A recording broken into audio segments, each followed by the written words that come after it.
بسم الله الرحمن الرحيم. عن كعب بن مالك رضي الله تعالى عنه قال: فأشار رسول الله صلى الله عليه وآله وسلم بيده ينزع الشطر من دينك. قال كعب: قد فعلت يا رسول الله. قال رسول الله صلى الله عليه وآله وسلم: قم فقضي. رواہ البخاری۔ حضرت کعب ابن مالک رضی اللہ تعالیٰ عنہ بیان فرماتے ہیں کہ میرا ابن ابی حضرت رضی اللہ تعالیٰ عنہ پہ کچھ قرض تھا۔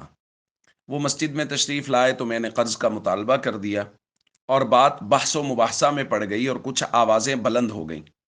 نبی کریم صلی اللہ علیہ وسلم کو حجرہ مبارک میں آواز پہنچی تو آپ صلی اللہ علیہ وسلم نے حجرہ کا پردہ ہٹایا اور حضور علیہ الصلوۃ والسلام نے پکارا، آواز دی، یا کعب ابن مالک، یا کعب۔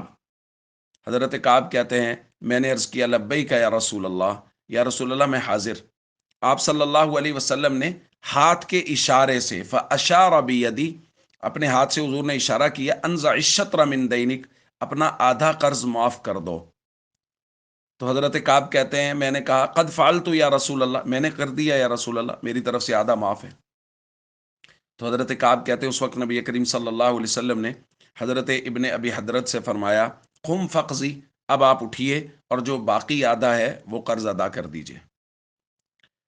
دوستو، یہ واقعہ ہے نبی کریم صلی اللہ علیہ وسلم کی مبارک سیرت کا، اور اس سے جو ہمیں درس مل رہا ہے وہ یہ ہے کہ اگر دو لوگوں کے درمیان قرض کے معاملہ کو لے کے کوئی بحث و تکرار ہو رہا ہے تو اس بحث و تکرار میں کوئی ایسا آدمی جو دونوں کے ہاں اس کا فیصلہ قابل قبول بھی ہو، وہ دونوں کے ہاں معزز و محترم بھی ہو، اور وہ دونوں کے احوال کو بھی جانتا ہو، یہ بات بھی ساتھ ہے۔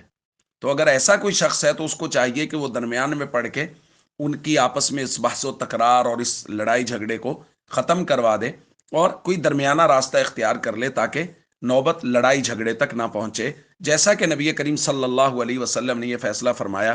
چونکہ نبی پاک صلی اللہ علیہ وسلم دونوں صحابہ کے احوال بھی جانتے تھے، حضور علیہ الصلوۃ والسلام سے زیادہ محترم ظاہر ہے صحابہ کے نزدیک کون ہو سکتا تھا، تو حضور نے فیصلہ فرمایا جس سے یہ مسئلہ حل ہو گیا۔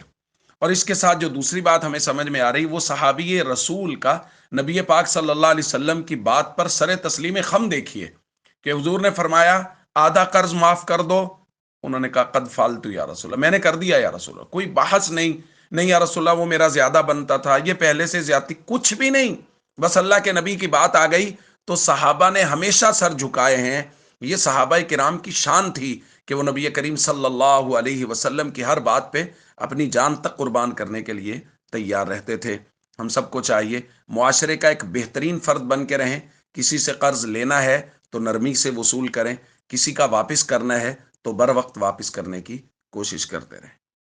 السلام علیکم ورحمۃ اللہ وبرکاتہ۔